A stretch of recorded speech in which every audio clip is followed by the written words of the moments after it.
So I've got Chris Idale from Thriven. Chris is going to talk to us about essentially preparing for growth next year. I asked Chris to speak because some of you'll know I've been working with Chris now for a few months myself within his Thrive Tribe mentor program. And I know how much I've got out of this already. As many of you know, there's quite a lot of big plans for growth for the Northern Affinity next year, and Chris has really helped me with this. And I felt it was a fantastic opportunity and good timing for him to do this to everyone else in the group as well. I'm sure you're all kind of in the planning stage for 2021 at the moment. So I will stop talking and let Chris give you plenty of information. So again, Chris, if you could come off mute and we can go from there. You're on mute, Chris. Can you hear me now? We can hear you now, Chris. Thank you. Hello, everybody. Hi, I'm Chris Iredale. Thank you, Michael. Congratulations to Jeff. You'd certainly got my vote this month. And great to hear from Natalie. And part of the tools that we're going to be looking at today, if anybody would like these tools for a small donation, which I'll leave that with yourselves, if anyone would like the tools that I'm going to show today, then I will email them to you after today's meeting. And hopefully that helps out a little bit more. Thank you. Okay, so we work with companies that are looking for workable fixes to help bounce their business forward. And we have a series of mentor programs, consultancy, workshops and strategies. And we use some very simple tools that are simplistic but highly effective. And Michael is going to help me out today with some feedback on the tools that we're going to be looking at. So we haven't got long. So the first tool that we're going to look at today, which is going to help everybody, I'm sure they've had to do this year, is their mindset. Okay, thank you. Okay, so this is a simple tool that we use right at the beginning when we start to work with clients. And we ask them to really think about their mindset, their attitude, and their behaviors. Some clients that come to us, they are frustrated. Some clients that come to us, they're highly excited because their growth is happening very quickly. But there may be some issues within their business or within their stakeholders or within their team. So this is a really simple system that we use, and often clients take this into their businesses. And it's able for them to visually demonstrate what a great mindset, attitude, and series of behaviors look like in their business. Okay, so we call this being above or below the line. And you can see there that if you're above the line, you're taking ownership, accountability, and you're really responsible for your actions. And we've got the Thriven tick there, which means, hey, we're a victor. We're operating above the line. The reason that we bring this in early into working with clients is it's a safe way also for helping challenge people. Obviously, highly supportive within coaching and mentoring, but we do have to sometimes have those tough conversations.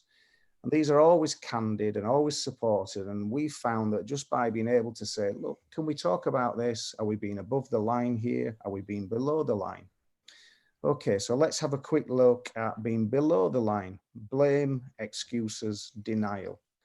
Okay, there are lots of excuses and reasons for not performing at the moment, because we all know it's been a very, very challenging year, but we can't be victims to that. We've got to do everything that we can to have our mindset, attitude, and behaviors above the line.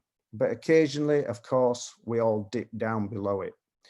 And you may see there that on the left where we've got blame, excuses, and denial, I've highlighted those as BED. Because if you're going to be below the line, and it does happen, you may as well have a do-bear day. You may as well take some time out, go back to bed, relax, and then when you're feeling in a better place, let's get back up above the line again. And that's spelling O-A-R, or, because hopefully that's going to help you steer your ship forward. Okay, so a very simple tool. So as I say, some clients like to print this out and put it in their presentations, or indeed have it around. Michael, have you got one on your wall? Yeah, Cav, so if anyone can see my screen, I know you can't really particularly see it massively well, but as you can see, I've got a few different things that Chris is going to do. It's all stuck on my wall there. Keeps reminding me on a daily basis. Okay. And so when we first, how did you find it when we first spoke about this tool? Well, I think for me, it was you kind of knew these things were positive or negative, but then it's kind of been made aware that you're at that point, whether it's just one day or 1 week. It's the awareness piece for me. There's kind of, I now kind of tell myself, get above the line, and we all have it. We all, especially this year, there's been so many things that have gone on. It's very easy, isn't it, to make excuses and to blame other things. So for me, yeah, no, it's been really useful just on a daily basis, really, just to keep myself in check. Thank you. Okay. Having that growth mindset is really important. And this again, just as you say, thank you, Michael, when you do have a moment, it's just reminding yourself. And what that helps is it brings you back into the moment. It engages your high functioning modern brain. It stops you feeling the fear, because you say, hang on a second, I can do something about this. And it really helps you then move into some action. And that's why we're looking at the behaviors again there. It's a really great tool as well for feedback. So if you are working with stakeholders or within a team, when you see this kind of behavior, when you see victor behavior, when you see a really great mindset, when people are taking ownership, accountability, responsibility, it really helps to endorse that by giving great feedback. But equally, if we have got members of the team that are dropping below the line, if we spot that kind of behavior, they're going to need some help with that. They are going to need some support. And I would advise that that's done privately, away from the rest of the team, and just asking some really simple questions. And hopefully that will help encourage that member of the team to, deal with the issues that are taking them below the line, and you can help them get back above the line. Okay, so a really simple tool there, and I hope that helps. Okay, so we've dealt with mindset, and now we're going to look at people. Okay, so we've got the right mindset for our people. Now, who are our people? So this tool here is the leadership team and the accountability chart. And what this helps is, whether you are a solo entrepreneur, a freelancer or a consultant, you may be the only person in the business, or you may be a mini empire and you may have every seat on this leadership team filled. What this does is, this is a really simple tool that we use again and again and again at every meeting.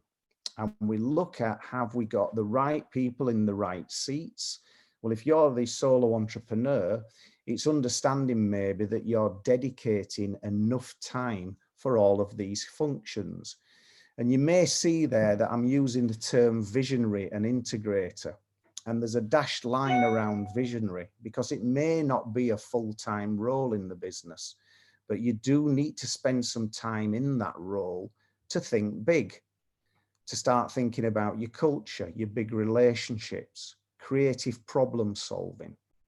And what I find when I work with businesses for the first time is they're often in technician mode, as I call it. They're very much in the giving the service.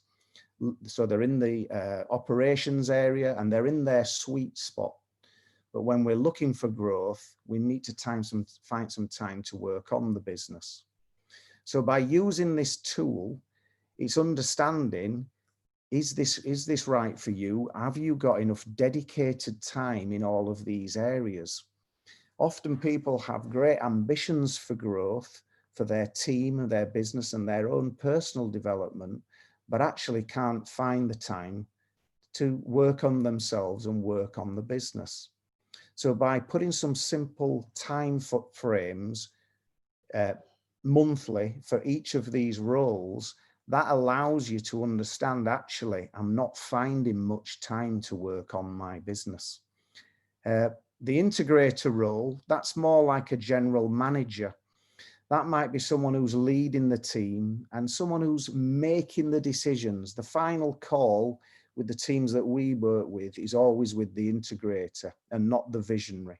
The visionary works very much on emotions. It's the big idea, the real idea engine of the business. but the integrator should always be looking at the facts, the black and white, the data that is coming out of the business. Okay, Michael, can you give some examples about how we first introduced this into your business? Yeah, absolutely, Chris. So I think for me, the big benefit from this was kind of identifying all the things that I am doing within the business and being able to look at potentially essentially outsourcing the work, who I'm working with, because like you quite rightly said, I felt that, and I know that I was working in the business probably 95% of the time and not enough on the business. And I'm sure I can see a lot of nodding heads, and I'm sure that a lot of people can identify with that. So being able to kind of split that out and then kind of identify what areas of the business can I work with other people on, has been really useful for me. And I can see Sarah Small's on the call, and me and her are doing a lot of work on that, and that's come from the kind of original conversations that me and you had, Chris. Yes, absolutely. Thank you. Okay, so that really is a first-hand example. It's one of the things that Michael and I were able to do very quickly was look at all of these roles, and you may have different titles in your own business. This is just an idea. This is a concept. You can, of course, make it work for your business. But what I recommend is that you produce a one-pager for every role. And if you are the person that is in every role, great, but you cannot have two people in the same seat. So if you are in a larger organization, please don't share these seats. Someone has to have full accountability.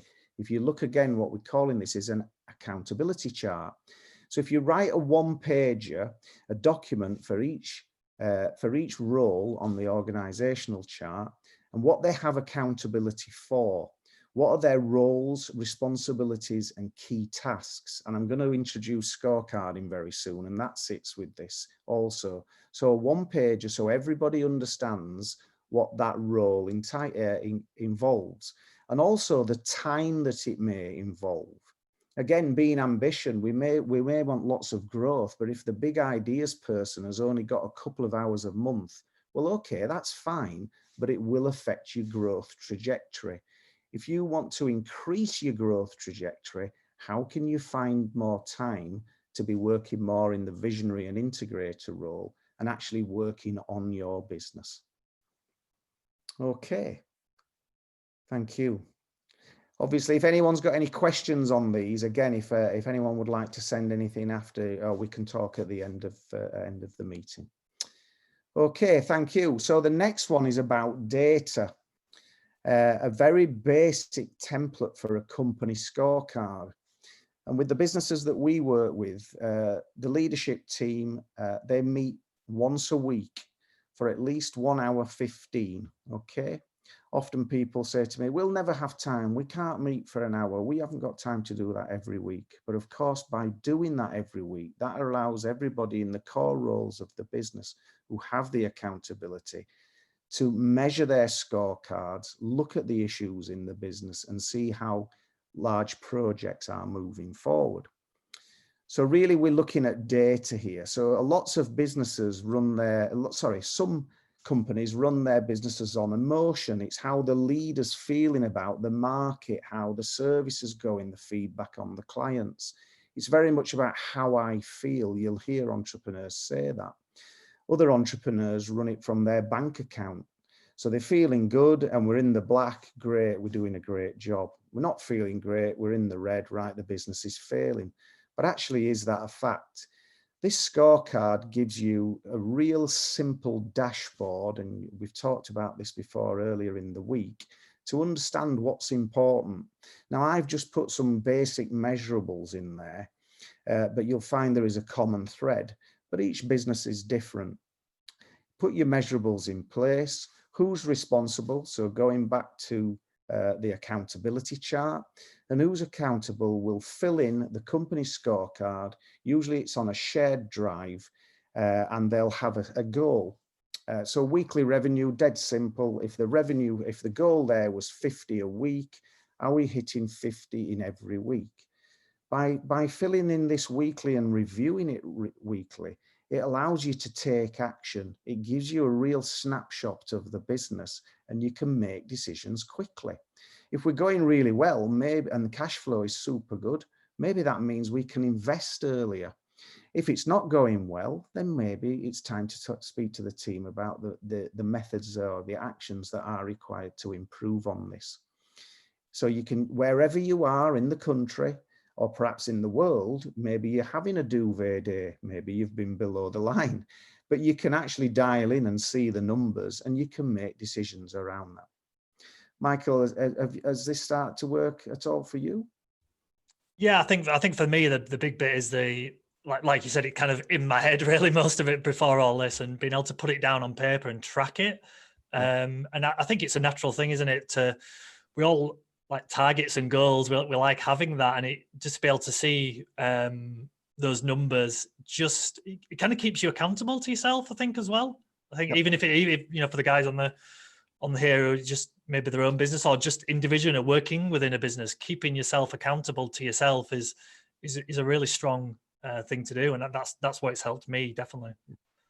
No, thank you. You've made a lovely point there, Michael. Again, is that often in a small business, you don't maybe feel yourself accountable and you have to report on yourself. And that's why, going back to the accountability chart, if we separate each function and we put a scorecard against it, it takes away the excuses of, well, I've been so busy, so of course I've not checked accounts payable, but I know we're okay because there's money in the bank. Well, we've just given perhaps 7 days extra credit.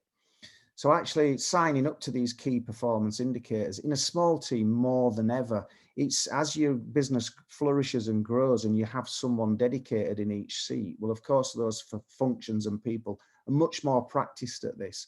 But I think this is a real win, or an easy tool to bring into a smaller organization and track progress. Okay. And finally, we're going to look at planning. Again, a tool that I mentioned earlier in the week. And wow, do we need to plan for next year? Okay, so this is a very simple 2-page business plan. Clients of ours have actually secured funding on these 2-page documents. Very simple, but not simplistic. And if you're in business startup mode, we look at 1 year, 2 year, and 5 years. So just a little bit out into the future. If we're an established business and we are maybe out of 3 years of trading and beyond startup mode, then we start to look at 1, 3, and 10. Again, lots of business plans are in the owner's mind, maybe not shared with the team. And what with this very, very simple system, we're able to share our business plan. 3 is the magic number, thank you. We're able to share this business plan with our stakeholders, everybody in the business, and also people outside the business. Again, this is really visual. We're not looking to hide things. This is available for everybody in the team, and everybody in the team at leadership level actually helps build this. We then review it quarterly. So we look to see if we are moving forward with our projects, with our revenue goals, with our key measurables. And every year we review the previous year and then we reset. And that doesn't mean we start from scratch, but I'm sure plenty of businesses at the moment are refocusing. They may be pivoting, they may be moving into some new services. And by reviewing this agile every 3 months and again annually, that allows you to recalibrate and then look at that same time period again. It also allows you to be really looking out 5 years or 10 years. Maybe we can get some more focus around that and paint a picture that's very clear. I know you've been able to do this in your business, Michael. You may not want to share your vision yet, your 10-year goal, but I know it is a big one. Yeah, I think for me, the benefit of this is kind of, it joins those dots between essentially those actions that you are doing today, those things you're trying to achieve next year, and the bigger picture, the 5-10 year targets. That's why I found the most useful. It kind of felt like lots of individual things did that, whereas as I've obviously, as you know, Chris, I think I'm on about the 4th iteration of this in the last 2 months already. but it helps join those dots. And I think that's the big benefit for me so far. Yes, absolutely. Committing to things into a business plan as well. And often when I see an entrepreneur's business plan, it can either be one piece of paper, a series of memos, a few Word documents, but often I've found it's pages and pages and pages, which is really hard to get some focus around and also share with the team. So the reason we call this vision and then traction over 2 pages is the first page is looking right out to the future. And then we get really focused on the 1-year plan. So the vision that's what we're aiming for. That's what we're moving towards. But to get there, we're going to need traction. And to get traction, we need to sign up and get those measurables. We need to get those projects. And we need to look at our issues. And I think, as I said earlier in the week, issues can be positive and negative. But most businesses can't actually achieve their goals because they're not dealing with the daily, monthly issues that are affecting their business.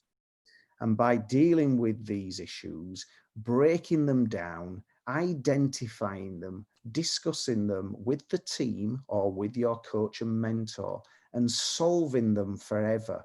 Let's get through that list, less of the excuses. Let's deal with what's holding this business back and be able to help the team move forward. The rocks there, that's a term that we use, but you may know that as a quarterly project. So these are things that the company has its rocks each quarter, and each individual, if you do have the team, they also have their rocks. And what we found is by focusing on these larger projects and getting those across the line, sometimes we sweat the small stuff too much and we don't get the big things done, the things that can really make a change. So that's our rock list. And obviously by achieving if we deal with the issues and we deal with the quarterly rocks and we deliver those, hopefully we're looking to operate at 80%. Often businesses that come into our program, they're measuring way below there on the health check. But we guarantee that once you've been through our program, we will get your business operating at 80% plus. And then working towards your 1-year plan. So actually put it in writing. Some people may not do financial planning projections. They may not run a P&L. And if P&L sounds scary, don't worry. We've got a very simple tool for looking at that also. Okay, and by the end of the year, hopefully you've hit your revenue, you've hit your goals, and you've achieved everything for the year. So then we have a session there where we look back at that, what's worked well, what's maybe not worked so well, and then we're going to leave with any outstanding issues, any unfinished rocks, and we're going to roll those up into the new 1-year plan. Okay, I'm just conscious of time for you, Michael. No, that's great, Chris. I mean, has anyone got any particular questions for Chris at the moment? If anyone wants to unmute themselves and ask, then please feel free to do so. Don't worry, I'm shy too. Maybe we can do it privately. Thank you. I do notice there are lots and lots of comments, which is fantastic. I've not been able to catch up with them while I was doing that, but Phil, I can see Phil has got his hand up. Do you know? Chris, that was really, really great. Really gets people thinking about their businesses. What would you say is the optimum size of business that you see this being most effective for? Because obviously there's a lot of people here who are one-man bands, and it's difficult applying sort of big business ideas to small businesses. Where would you see this as sort of optimum working? Okay, no, that's a great point. Thank you. So this is a business operating system for a larger SME that has a leadership team. But what we've been able, and that's, our core business is working with larger companies. But what we've been able to do is make these lighter versions. So if I work sometimes with a company in startup mode, I'm working with an agency at the moment, and they've been with us 2.5 years, and they're now turning over £1.5 million, and they've got 10 employees. But we started off with the founder. We started in startup mode. And we put these processes in right at the very beginning, but it's light touch. And what I mean by light touch is We don't dedicate hours and hours and hours of time and reams. We just use a very simple series of one pages around the tools that we've got. But then month by month, year by year, as the business grows, we can start to build those pages into a playbook for the business. Okay, thank you. It's a great question. Thank you very much, Phil. Has anybody else got any more questions for Chris? Like I said, obviously, I know that we've looked at a few different tools there, and we'll be able to Chris will be able to pass those on if you wish. Of course, for a small donation. Small donation, that's very nice.